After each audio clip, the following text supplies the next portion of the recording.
Às portas da eleição presidencial, quando chovem promessas que não poderão ser cumpridas, é bom lembrar o ensinamento do economista americano Thomas Sowell.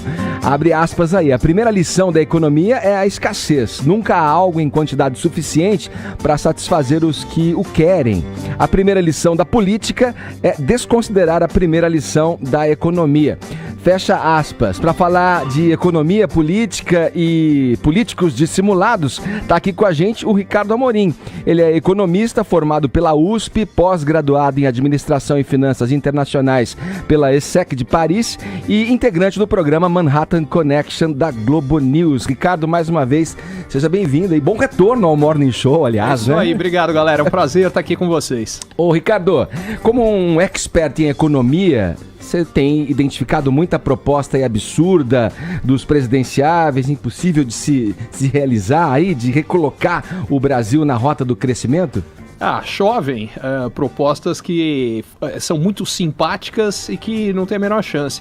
Eu vou pegar três e vou ser democrático, vai. Vamos começar com a primeira, que é a melhor de todas, que é a do Ciro. A do Ciro... Do SP Ciro, você vai falar. Aquela é fantástica.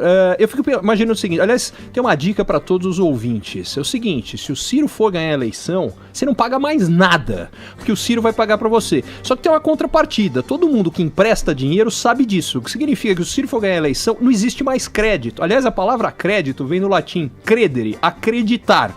Se você não acredita que vai ser pago, você não empresta. É exatamente o que vai acontecer com essa proposta sem pé nem cabeça do Ciro. Mas, para não ficar só no Ciro, ele foi campeão. Acho que igual a dele não dá, mas a dele é imbatível. Mas aí a gente pode pegar o Haddad. Mas é uma parte rápida antes de você partir para a próxima. O argumento dele aí, acompanhando, né? Ele foi questionado sobre isso, inclusive na sabatina da Rede Globo, tá, que isso poderia iludir o eleitor, dizendo que ele tiraria a dívida. E ele teve a oportunidade ali de dizer que, né, e no decorrer em outras entrevistas, de que aquilo, na verdade, seria uma renegociação dessa dívida, tirariam lá os juros que são exorbitantes, esse valor cairia e ele conseguiria jogar na mão do consumidor, de quem está com o nome sujo, a possibilidade de pagar isso de uma maneira mais, digamos, branda. Isso não tem, ao seu ver, nenhum sentido, não tem a maneira de se praticar isso? A maneira de se praticar isso é tornar uma dívida que é privada pública. Por que aí cai a taxa de juros? Porque o risco de que o governo não a pague é menor. Então significa o seguinte, nós estamos aqui, deixa eu ver, estamos em 8, se eu contei rápido aqui, não contei errado. Desses 8 aqui, você não pagou. Nós 7 pagamos. A partir daí, a dívida não é mais sua, é nossa. É de todos nós. É por isso que ela é menor. Porque a gente vai pagar. Só que essa história, se eu sei que a sua dívida que você assumiu não vai ser paga, é o seguinte, primeira coisa que é, o Ciro eleito, a primeira coisa é, estoura o cheque especial, abre conta em todos os bancos do Brasil, estoura o cheque especial, porque os outros vão pagar pra você. É por isso que não funciona. Entendi o seu ponto. Vamos pra próxima. A próxima, acho que a minha segunda favorita é a do Haddad, a proposta de zerar o imposto de renda para quem ganha até 5 salários mínimos, se não me engano são 26 milhões de pessoas. Simpática de novo, bacana, só falta ele explicar uma coisa, tá bom. Então a gente perde essa receita, só que aí você pega os programas de gastos que ele tem, e tem um montão de coisas, os gastos vão crescer, a receita vai cair, o dinheiro vai nascer em árvore. É a única forma da conta fechar. Tem uma forma, imprime dinheiro. E aí o resultado, Venezuela. Vocês já viram aquelas pilhas de dinheiro para comprar um frango, um sabonete? O Brasil já viveu isso no passado. O Alckmin ficou sacaneado quando ele viu, poxa, os caras estão conseguindo fazer propostas mais sem pé nem cabeça, eu não posso ficar fora. Vou mandar uma também. Não, assim, enfim, eu conseguia passar... Vamos partir para a próxima, porque se eu quiser, a gente vai ficar o programa inteiro só falando das propostas que não tem sentido. Pô, mas você não levantou nenhuma do Meirelles, por exemplo. Meirelles vive propaganda, chama o Meirelles, tá? O Meirelles esteve junto do Lula, né? Como ministro da Fazenda do Lula, tá? Você não vai falar nada dele, até porque não fez nenhuma proposta. Não, aí é que tá, do Meirelles de proposta, eu não vi uma proposta sem pé na cabeça. Agora, o que tem no Meirelles é porque... Entre outras coisas, porque eu peguei esses textos. Vamos ser práticos. A chance do Meirelles ser eleito... Zero. Beira zero. Não, zero é se fosse o Temer. A do Meirelles beira zero. Tá. Mas, enfim, a do Meirelles que eu acho que chama a atenção. Quando ele fala, Deixa eu começar sendo simpático, Meirelles. Quando ele diz que o Brasil estava afundando e foi ele que colocou em ordem, ele tem uma grande dose de verdade. Não foi o Lula. Foi a equipe econômica que fundamentalmente era o Palocci e ele. Quando, de novo, muda o governo, muda o Temer, e de novo, o Brasil estava afundando e virou, pode não estar em umas mil maravilhas e não está, obviamente, mas pelo menos inverteu o processo, que era cada vez um buraco mais fundo, de fato ele tem mérito nisso aí. Isso tudo é verdade. Agora vamos olhar o outro lado do Meirelles e por que a chance dele ser eleito beira zero. O primeiro, ele foi o chairman da operação financeira do grupo JBS, e para ele conseguir convencer que não sei de nada, não tem nada a ver com isso, ele vai ter dificuldade. Sim. E o segundo é até injusto, né? Mas vamos fazer um ranking de carisma dos principais políticos brasileiros. O Meirelles conseguiu um negócio que eu não imaginava. Dá pra ter menos carisma que a Dilma. Então, enfim. Ô, Ricardo, deixa eu te fazer uma pergunta ainda nesse... É o sol legal, não é bem verdade. Ainda nesse sentido, porque no último debate, o Boulos fez até uma frase ali que chamou a atenção, que é: eu não vou chamar o Meirelles, eu vou taxar o Meirelles. Basicamente querendo dizer que ele vai querer taxar grandes fortunas, e essa é uma discussão que tem sido mais acalorada agora entre os presidenciáveis. O que você acha dessa proposta de taxar grandes fortunas? Funciona mais ou menos como a proposta do Ciro com relação à dívida. Então, tudo bem. Então você é um bilionário, porque não é só grandes fortunas, a outra ideia é taxar banco.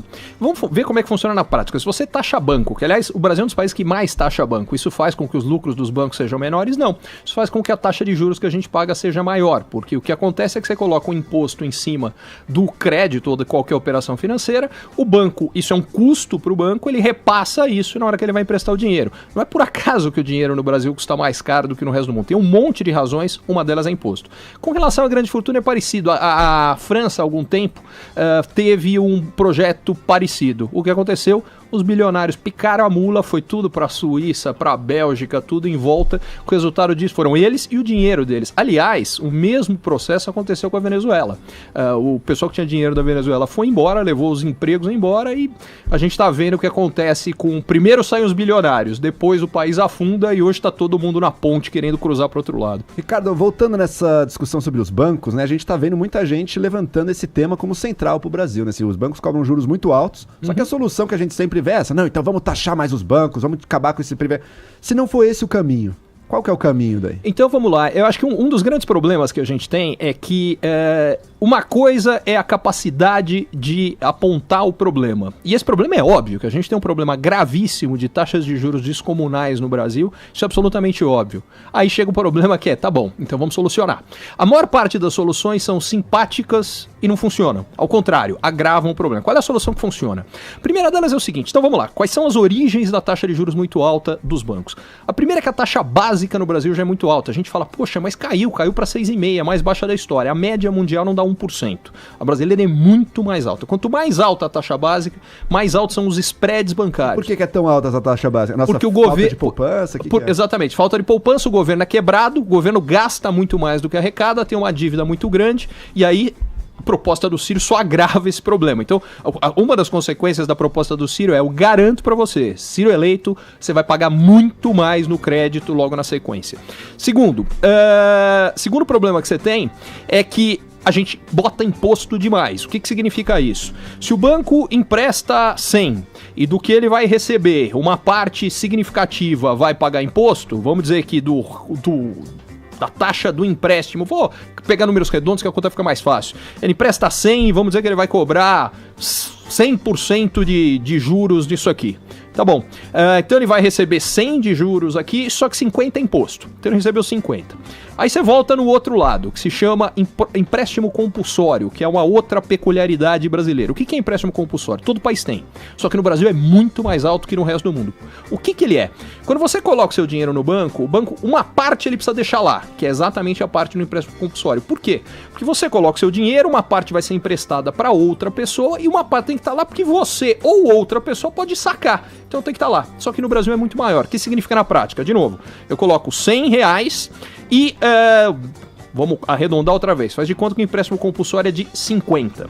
E vamos fazer de conta que a taxa de juro que o banco me paga é de 10%. Ele vai emprestar 50 e não 100.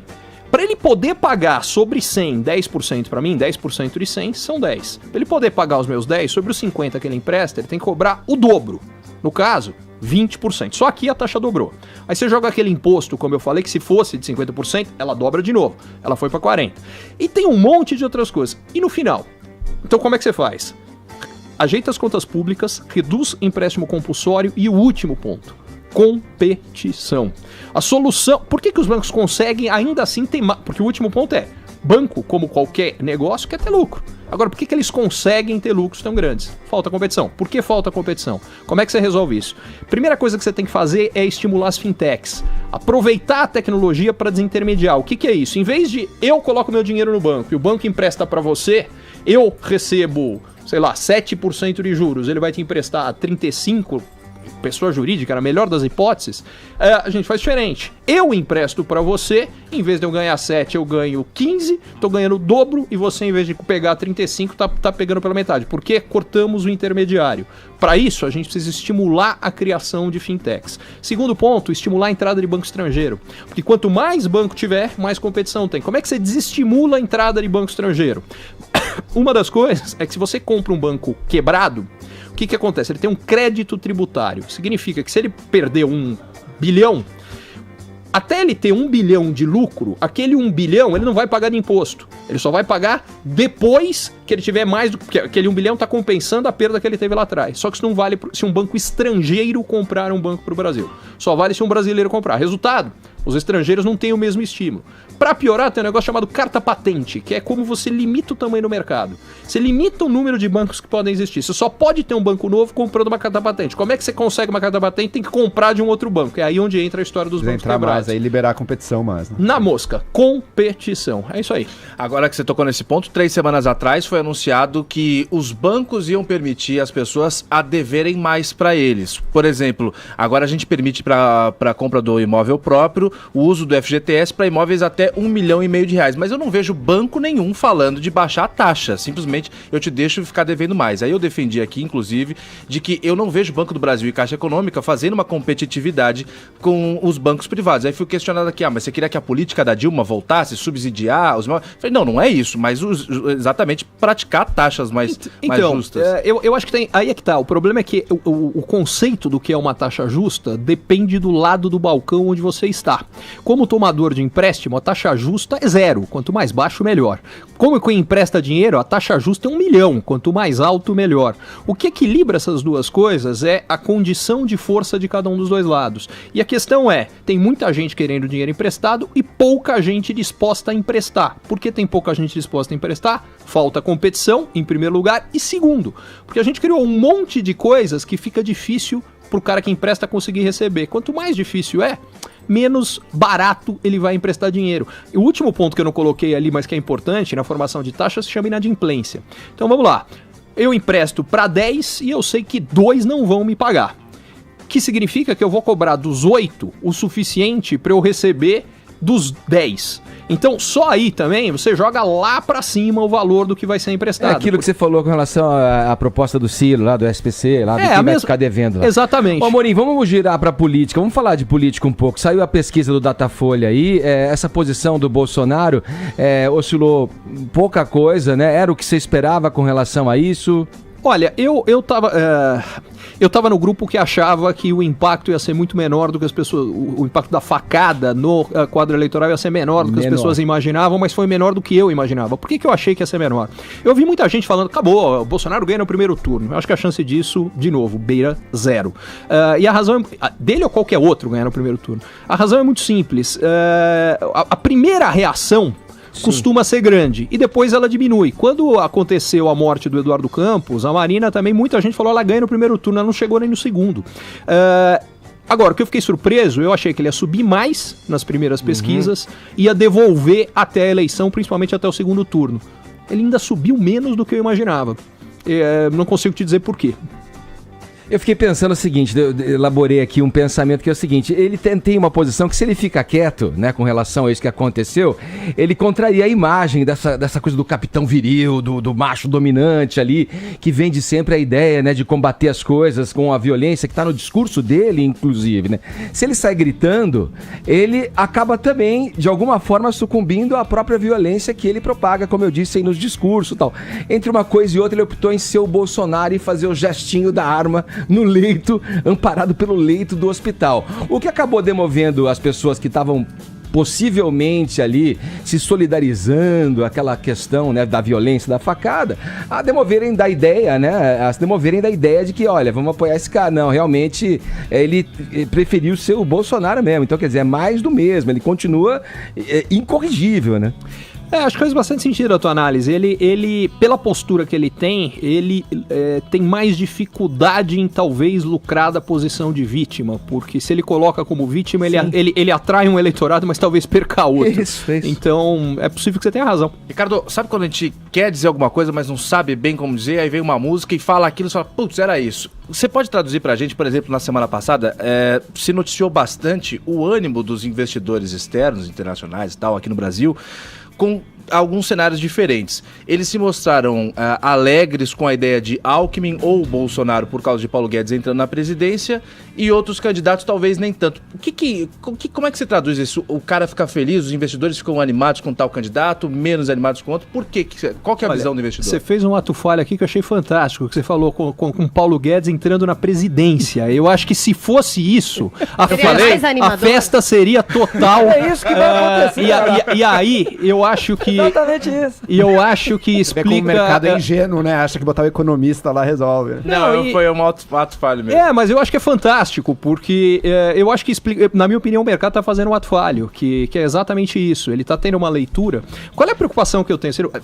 Primeiro ponto, as propostas do Paulo Guedes fazem sentido? Total. Segundo... O que o Bolsonaro defendeu a vida inteira, durante 27 anos na Câmara, é o contrário do que o Paulo Guedes propõe. O que ele fala de um ano pra cá... eu não falo nada, quem fala é o Paulo Guedes. Então, a primeira pergunta é, de fato, ele vai adotar as medidas do Paulo Guedes? Essa é a primeira dúvida. Vamos assumir que ele vai. Segunda pergunta, ele conseguiria adotá-las? E aí tem dois problemas. Primeiro é a linha dele com relação ao Congresso, que a linha é, eu faço, eu dou porrada, eu resolvo, mas peraí, eu preciso aprovar as reformas. Como é que esse negócio anda? Terceiro, Bolsonaro e Paulo Guedes são dois caras conhecidos por serem extremamente afáveis. Quanto tempo os dois conseguem ficar juntos, conviver numa boa, ainda mais com a dificuldade extra que vem essa convivência de Congresso para a implementação das ideias do Paulo Guedes. Então é aí que eu acho que coloca a dúvida, mas o fato é, a leitura do mercado hoje ganha Bolsonaro ou ganha Alckmin, significa reformas vão andar, por consequência, a recuperação econômica se aceleraria e com a aceleração da recuperação econômica é hora de investir no Brasil, os ativos estão baratos. A leitura contrária é que no caso de uma eventual vitória de Ciro ou Haddad, cuidado, prepare-se, dólar a 5, talvez esteja barato, ele vai subir mais. É isso que tá em jogo aqui. Por falar em Haddad, hoje o Caio trouxe a informação que hoje o PT deve realmente se desfazer da farsa da candidatura do Lula e anunciar o Haddad. Eu quero saber o que você achou dessa estratégia toda do PT, nessa demora. E ontem teve a pesquisa que colocou o Haddad com 5 pontos percentuais a mais, ou seja, de 5 para 9, mesmo sem ser esse candidato oficial do PT ainda. Uma candidatura do Haddad, uma volta do PT, né, ao governo, o que representaria em termos econômicos? Bom, eu acho que o primeiro lugar é um enorme ponto de interrogação.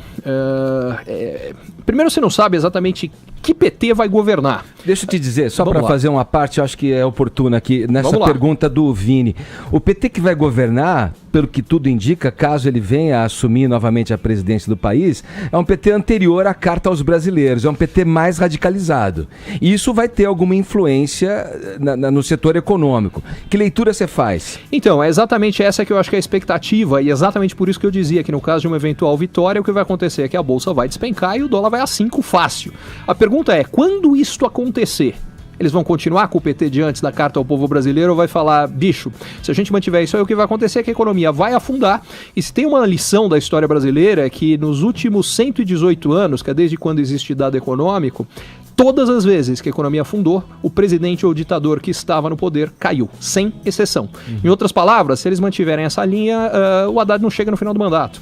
E aí é que chega a minha pergunta, será que em algum momento eles mudam a direção? Talvez, não sei. Agora, com relação ao que foi a estratégia, eu acho que era a única estratégia que o PT tinha. A verdade é que o PT não tinha plano B. O Haddad como plano B nunca existiu. O Haddad era um cara que, por ele mesmo, tinha 1, 2, 3% das intenções de voto. É um cara que conseguiu, sendo prefeito em São Paulo, salvo engano, ele foi o 5º mais votado. Eu acho que nunca tinha acontecido de um cara estando na posição ficar tão mal colocado numa corrida eleitoral. O que significa o seguinte, a única possibilidade era falar, olha, não é o Haddad, é o Lula, vota no Lula e Mas peraí, o Lula não pode? Você queria votar no Lula, foi golpe. Não estão te deixando votar no cara. Essa é a estratégia de vitimização que, se pro Bolsonaro não funciona, com o Lula a coisa sempre funciona melhor nesse sentido. E aí é que eu acho que é o jogo que eles estão fazendo. A gente já vai continuar. Mas só um último ponto. Apesar do crescimento que ele teve, eu não acredito que ele chegue no segundo turno, e a razão basicamente é a seguinte.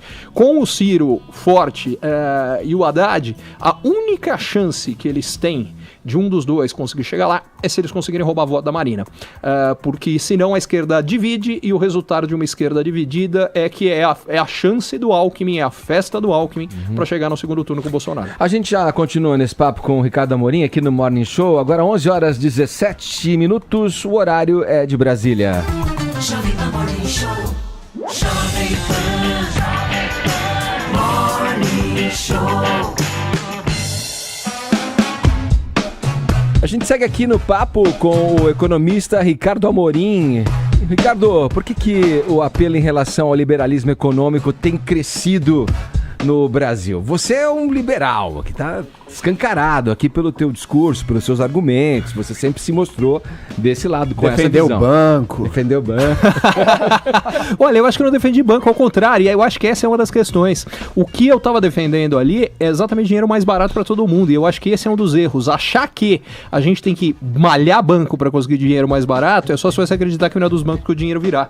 O que eu acho é que a gente tem que buscar algo que faça sentido para todos. Eu tenho certeza que banco nenhum gostou de ouvir eu falar que você tem que aumentar a competição por todos os lados. Mas enfim, eu acho que eu sou um liberal sim, no seguinte sentido: eu acredito que competição tá na alma de as pessoas buscarem coisas melhores e serem forçadas. Isso vem do seguinte: eu adoro esporte, pratiquei esporte a vida inteira, e todas as vezes que eu passei a fazer melhor é quando tinha um cara melhor do que eu e que eu tive que ralar para conseguir encarar o cara. E isso vale em tudo, absolutamente tudo na vida. Agora, por que o liberalismo tá crescendo no Brasil? Porque outro caminho não funcionou. O intervencionismo estatal levou o Brasil aonde estamos, e eu acho que cada vez mais gente está conseguindo entender isso e está buscando uma solução diferente. Eu acho que o último ponto é que há propostas, as que eu mais gosto de liberalismo, são liberalismo do ponto de vista econômico, o que não significa deixar todo mundo para se vira, o que basicamente significa deixar os mais fracos dançarem. Liberalismo no lado de produção. E o que você tem pelo outro lado é programas focados, que é outra coisa, a mesma coisa. É competição entre programas de governo. Em outras palavras, os que funcionam, bota mais dinheiro neles. E os que não funcionam, acaba. Para ser mais específico, o Brasil, eu não vou me lembrar o número exato, mas se eu não me engano, a gente tem 17 programas sociais. 15 deles concentram renda. Você tem mais gente entre os 20% mais ricos da população brasileira recebendo do que entre os 20% mais pobres. E a gente chama de social. Social, bicho, sinto muito. Isso tudo tem que acabar. Agora, por exemplo, vou dar um exemplo disso aqui. Acabar ou ser corrigido? Acabar, porque vou dar um exemplo prático. Um dos mais graves disso aqui, a gente tem a universidade pública gratuita. Eu fui um que estudei em universidade pública gratuita, que me beneficiei como milhões de pessoas. Por que eu pude ir para uma universidade pública gratuita? Porque eu fui para uma ótima escola, tirei no vestibular de letra e fui estudar na USP. O meu ponto com isso aqui é, o nosso sistema, ele é concentrador de renda porque ele é concentrador de oportunidade. Enquanto a gente não tiver uma política, basicamente, de dar oportunidade, o que a gente tem que distribuir não é renda, é oportunidade. Se você distribuir oportunidade, educação de primeira para todo mundo, educação básica, porque não adianta, porque senão o cara chega das duas... Aí você vai lá, Ricardo, resolve via cota. Você não resolve, porque o cara chega mal preparado na universidade e, de novo, se tiver uma classe com 10% de cota, tudo bem. 90% entraram, estavam bem preparados, esses 10% talvez estejam menos bem preparados, mas são pessoas brilhantes, vão correr atrás e vão chegar lá. Agora, quando você joga 50% de cota, você é o professor, metade da turma não acompanha. O que você faz? Você baixa o nível da aula. Então, o resultado disso aqui é, o Brasil investe por aluno de universidade mais do que os Estados Unidos. E, por sua vez, investe 1/5 em aluno do ensino médio. tá garantido que a gente vai ter um bando de ignorantes. Mas essa questão da educação me parece que é um consenso em qualquer espectro político ideológico peraí. que você Mas o consenso olhe. se eu vi um consenso que educação. acaba com a universidade pública, pega o dinheiro e joga em educação. Mas quem vai falar, não, a educação não é prioridade? Aí a gente está transformando um consenso do diagnóstico do problema na solução. É isso que eu acho que falta. Eu perguntei a você com relação a esse liberalismo econômico, porque a gente repassou essa pergunta, usamos a hashtag aqui para os tuiteiros, para os internautas participarem, que é a hashtag liberalismo no Brasil. Como é que estamos aí, Paulinha? Estamos entre os assuntos mais comentados deste país, querido O que estão dizendo? Vamos ver aqui o que diz Flávio Braga. Hashtag liberalismo no Brasil é quase uma utopia. O país é de proporções continentais. Para entender o liberalismo de forma ampla, precisamos priorizar a liberdade e bem-estar do indivíduo. A partir daí, nasce o bem comum, um desafio para a cultura brasileira. Faz algum sentido isso, gente? Não, nenhum, porque... É isso que eu gosto do Twitter. Porque quando a gente fala em que a razão de ser utopia é proporção continental, desculpa, o melhor exemplo de liberalismo que a gente tem são os Estados Unidos, que é um país maior que o nosso, então... Quase o dobro da população, né? Tem mais não aí? Chega a ser o dobro, mas... Tem mais aí, Paulinha? Tem mais gente aqui usando GIFs e tal. O Marcos, o liberalismo no Brasil é pregado como um milagre por certos economistas. Eu, sinceramente, não acredito nisso como uma solução para a crise. Certos economistas. Vocês sentiram, né? Direta, deu uma Essa direta aí. cutucada. Vamos lá, todo mundo pode acreditar no que é, duendes e no que for, tá valendo. Agora eu queria fazer uma pergunta. Uma vez você veio aqui, cara do Xaxi, assim, a única pessoa que me trouxe uma esperança de que esse Brasil ia melhorar e tal, isso nunca acontece, a gente vai caindo num buraco, eu queria saber se a gente chegou no fundo do poço ou ainda não. Se dá pra ficar um pouco pior... Não sei. Olha, vamos lá. Se a gente for comparar, pelo menos em termos econômicos, tem vários poços, né? Mas eu tô falando de economia, vai. De economia, o fundo do poço faz 2 anos. Para ser preciso, faz 7 trimestres. Com todo o caos que a gente viveu, o PIB cresceu nos 7 trimestres. Pouquíssimo em todos eles, mas cresceu todos os 7 trimestres. Então, o fundo do poço, claramente, do lado econômico, aí ficou para trás. Agora, será que o nosso fundo do poço moral ficou para trás? Porque se ele não ficou, o nosso risco de voltarmos a ter problemas econômicos é absolutamente real. E o fundo do poço político. E isso não dá para responder ainda. No moral, para ser muito franco, eu acho que o Brasil está indo na direção correta. Com trancos e barrancos, altos e baixos, 2 passos para frente, às vezes 1 para trás, às vezes 3 para trás, mais 2 para frente. Mas acho que a gente está avançando. Vai defender que Exatamente. Oi? Vai defender que cartilha gay? Você acha que esse é o caminho? Cartilha gay? Não, eu tô brincando, é que era o assunto antes de você entrar aqui no estúdio. Quem entendeu que a cartilha gay tinha a ver com moral aqui, mas eu me perdi, mas vamos lá. Ô, Ricardo, pra quem tá com a gente há mais Você tempo. deu exemplo dos Estados Unidos aí como liberalismo positivo. Eu queria saber o que deu errado pro Macri na Argentina? Foi uma decepção para os defensores do liberalismo? Ele aplicou o liberalismo errado ou ele deixou de cumprir aquilo que ele prometeu? Não, eu acho que tem vários aspectos. O primeiro deles é entender o tamanho do buraco que ele herdou. Ele veio de uma era longa kirchnista, onde o país basicamente estava quebrado.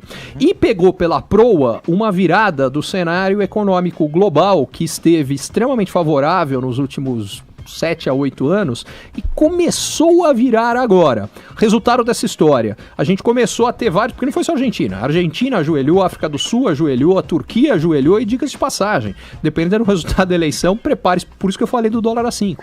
Vai acontecer a mesma coisa no Brasil. Agora, dependendo do resultado da eleição, é dólar a 3. Isso é outra coisa que as pessoas precisam entender. O dólar hoje é absolutamente binário com relação ao que a gente vai ter, porque vai depender do desempenho da economia. Vou fazer uma provocação a você, então. Você Faça várias. falou isso do Macri, tal, né? Dependendo do que ele pegou, pra você ver como é que ele pegou, tal. O argumento da esquerda, do PT, mais especificamente, que esteve no poder durante 13 anos aí, é que, assim, o que transformou a economia num caos total, isso ocorreu muito em função de um cenário mundial totalmente desfavorecido também. Como é que você põe essas duas coisas? Bom, é muito simples. Primeiro frente é tempo. a frente. Primeiro é tempo. O problema da Argentina aconteceu agora. O problema do PT faz 3, 4 anos. A economia estava bem. O segundo é uma comparação internacional. Eu acabei de falar. A Argentina não ajoelhou sozinho. A Argentina ajoelhou junto com outros países. E o Brasil? Você pega o desempenho econômico de todos os países do continente americano enquanto a Dilma foi presidente e você descobre o seguinte: o Brasil não foi o pior país nas Américas, mas só porque existe a Venezuela.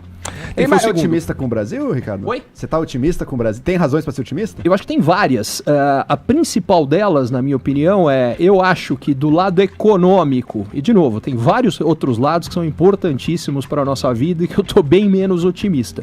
Mas do lado econômico, eu acho que o resultado da eleição vai ser muito menos ruim do que as pessoas temem hoje. E acho que o Brasil tem grandes chances de crescer bem mais do que as pessoas imaginam nos próximos anos. Para ser mais preciso, de 1900 para cá, todas as vezes que, pós graves crises econômicas, o mínimo que o Brasil cresceu nos 3 anos seguintes, depois que ele saiu dos processos de crise, foi pelo menos 5% ao ano por pelo menos 3 anos. A expectativa média que as pessoas têm para os próximos 3 anos são 2% ao ano. Significa o seguinte, das duas uma, ou a gente elege um cara doido de pedra, com políticas econômicas insustentáveis, e aí não vai crescer nem os dois, ou a gente tem uma mega crise internacional pela proa, que pode acontecer também, ou o Brasil vai crescer mais, possivelmente bem mais do que as pessoas estão projetando. Amorim, nós vamos fechar o programa com um vídeo aqui enviado pelo nosso ouvinte através do WhatsApp. Solta pra gente, Bruno, por favor. Good morning, morning show. Tudo bem? Felipe aqui de Taubaté. Eu sou, sim, um liberal econômico. Eu acho que o Estado não tem que se meter na economia. Tem muita coisa mais importante aí para eles conduzirem, né? Educação, segurança. Então, economia tem que ser uma coisa privada. Cada empresa faz o seu preço, a competição é maior, né? E o consumidor, teoricamente, escolhe pelo preço. Essa competição gera. Então, o governo não tem que se meter em muita coisa, não. Mas é complicado, né? Não é tão fácil assim, não. Falou, pessoal. Tá aí. A participação do ouvinte do Morning Show. Queria agradecer Ricardo Amorim aqui pela entrevista no Morning Show. Obrigado, viu, Ricardo? Imagina, eu que agradeço. Foi um prazer. E se eu puder sintetizar o que ele disse, é o seguinte: um Brasil maior requer um governo menor. É tão simples quanto isso. Boa. Quanto mais o governo tirar da gente, menos sobra pra gente e mais sobra pra quem mama em cima do governo. Vamos lá, fomos pros TTs. Tem prendas para os tuiteiros? Sim, João Ricardo Vieira, vou falar com você, João. Tá certo. E aí, Vini? Nosso amigo de Taubaté aqui. Grande garoto, é isso aí. Assim a gente finaliza mais uma edição do Morning Show, agradecendo o prestígio, a audiência. Amanhã a gente volta aqui na PAN, a partir das 10 da manhã. Valeu, tchau, cuidem-se. Morning Show.